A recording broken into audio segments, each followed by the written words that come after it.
was just reflecting on these past couple of years, what it's been like.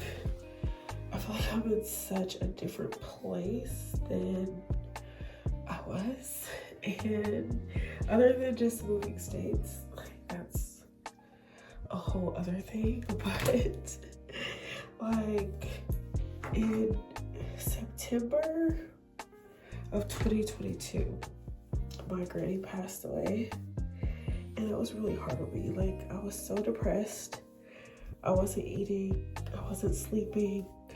I was getting like maybe a couple hours of sleep before I had to get up and work and see clients and like be someone else's emotional support when I needed my own emotional support.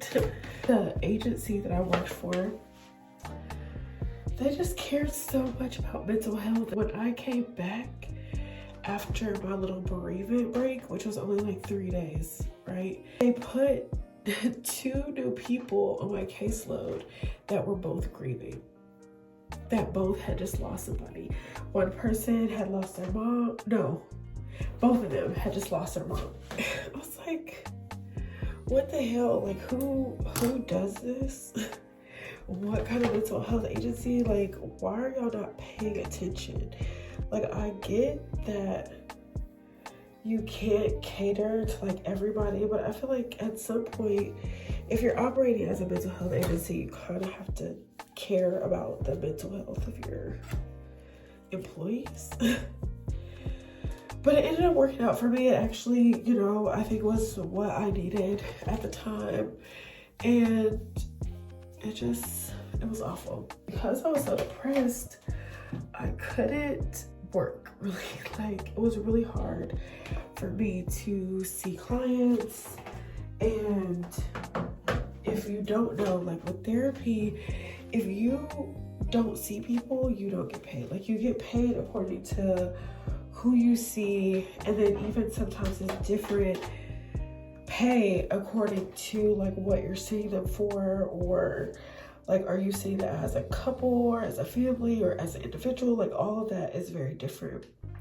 And I was having a hard time like seeing people, because I would see the people already on my caseload, but then whenever I had a break, I was like breaking down. So I was like, I can't take on any more clients when I can barely deal with these. So obviously my pay was lower. I didn't have the energy or the bandwidth to see more people, which meant not making more money. I ended up losing my apartment because it was out of hand. I just couldn't do it. Well, losing my apartment, guess where I moved to? To my granny's house, where everything was still the same as when she had just left it 4 months prior. Actually, more than that, because she went to the hospital and just like never ended up going home. So, you know, even before she passed, I was like already seeing the decline, and like this hospital visit is longer than what she's ever done before. Grieving, it doesn't just start when a person dies. Like, sometimes you're already seeing things, so you start grieving early. Already struggling, trying to keep it together, going to see her as much as I could, having car problems. Like, it was a lot. Working 3 jobs at a time, I think. 2 or 3 jobs at a time per use. So yeah, it just wasn't great. And so I moved into her house, and it's like you're hit with this, and I couldn't escape. You know, like the rest of the family, they could come over, and once it becomes too much, they got to leave. I was like waking up, and it was just this constant reminder, waking up in the morning and she's not like there singing and humming and doing all of her things. She's not here to make me pancakes. Like, it's just so different, and being faced with that every single day. But eventually I was like, okay, because my mom was rushing me to figure out where I was gonna live, what I was gonna do. And I'm like, bro, I don't even know what's going on. Like, I don't know what's happening. I don't know up from down right now. I guess maybe they just felt like that whenever we had to stay with family, that they felt rushed to hurry up and find something, so they felt like they needed to do the same. I think also in their grief were ready to like get rid of the house. And I'm like, yeah, I get it. I'm living here. Like, I understand, but you get to escape and I don't. I was like, all right, something else has got to give. I was waking up with panic attacks. It was crazy. Like, before I opened my eyes, like, I'm already like, like, I have to do this and do this. And it just was so overwhelming. So that's when I really started my, like, health journey for real. I started going on walks more often because that helped a lot with the anxiety and just to be able to like clear my head or whatever. That's also when I really started meditating as consistently as I do now. Like now, probably I would say Fridays and Saturdays. I don't always meditate like as I should, but majority of the rest of the week like I do. I make sure that I do that before I do anything else. I spent a lot of time outside. There were some stray cats in my grandma's backyard. I started to care for them, and that was really helpful. And it was just like, you know, I still grieve her. I still feel that, like, definitely on holidays, birthdays, my birthday, her passing day is a holiday. Labor Day. That weekend, I had to do something because I couldn't just stay stuck in where I was. It just wasn't gonna do me any good. I wasn't really getting sympathy or empathy from like my parents or whatever. Definitely wasn't getting what I needed there. So I was like, all right, Kaya, it's just you. Like, you have to make this work by whatever means. So you got to figure it out. So I started journaling more often. Like, I made a routine in the morning that I would get up. So first I needed to get up earlier because I wasn't giving myself enough time in the morning. I wasn't giving myself enough time in the morning, so I was waking up with a panic attack, and before I can manage that, it's time for me to see a client. So I was giving all of my time and energy to other people, and by the time I'm done seeing clients at the end of the day, because I would like see clients all day long because I was being rushed to get out, so I had to do what I had to do. So I saw clients from like 8 a.m. to 7 p.m. I would stop for like a 30-minute lunch, and that would be it. So I also had a client that always went over every single time. So I had like no lunch hardly. And then by the time I get off, like, I don't want to meditate. I want to get lost in TV and scrolling my phone and talking to my boyfriend, you know?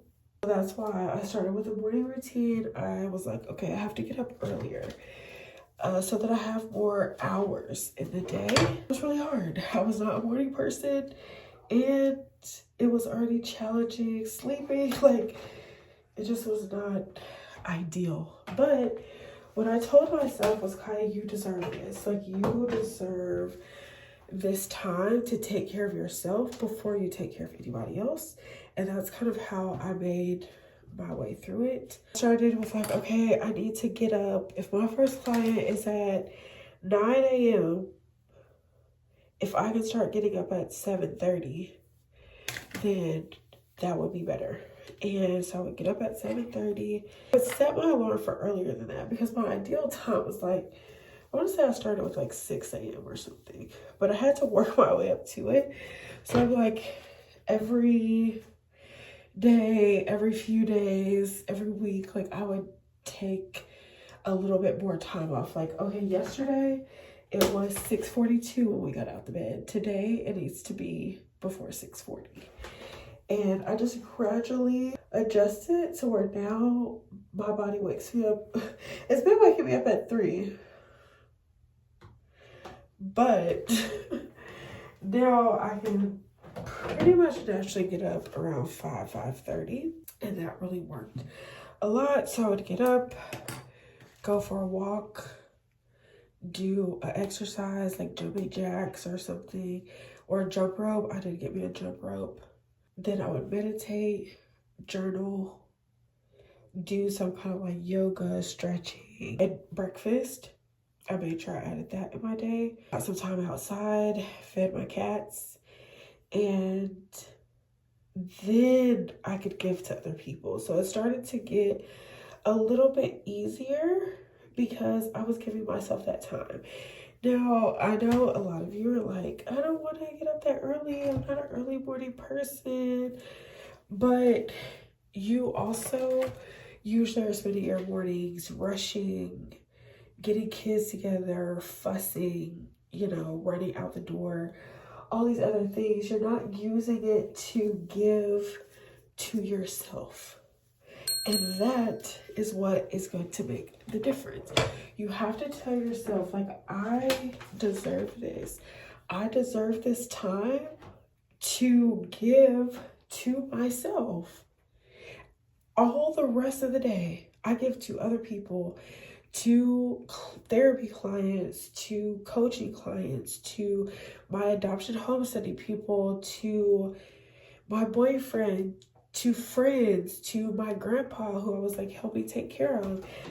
Well, every other minute was for everybody else.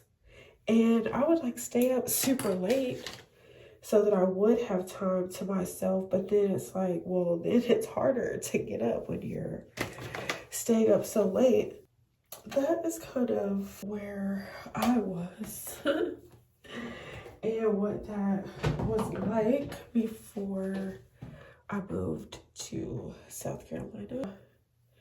It was rough, but you can do it. Like, grief, it doesn't go away. You will always grieve that person.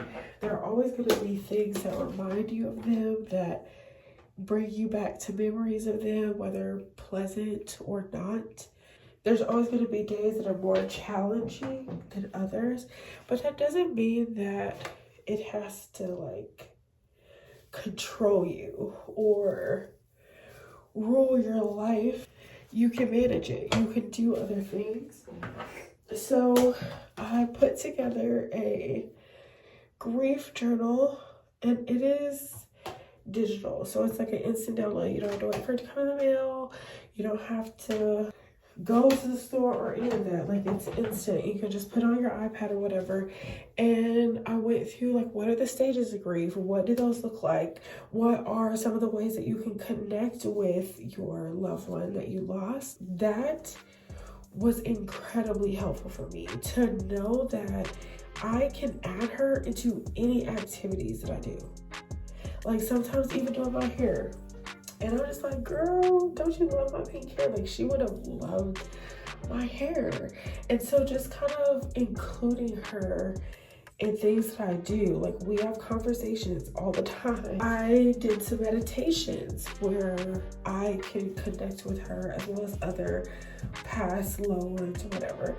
So it doesn't have to be like, now they're just gone and like gone forever, but there are other ways that you can connect with them and still have them as a part of your life. Because that's really what hurts the most, is they're not here for this, they're not here for that, they don't get to see this, they don't get to see this, or, you know, different things. But if you can make that happen in whatever way works best for you. So I put a few ideas in the journal for how you could do that, as well as prompts for you to like write out messages to them, or for you to just process your thoughts and feelings, like what is the hardest part of this, different things like that.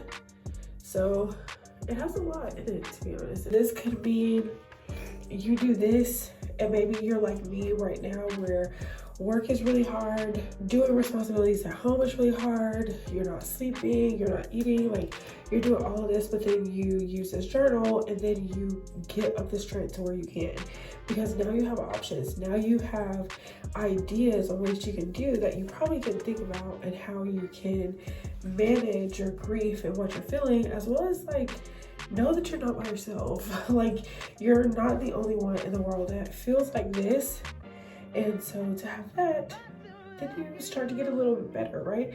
Now you can work again. Now you can eat healthier again. Now you can start to move on with your life. It's of course linked. Y'all know what to do. Click the link.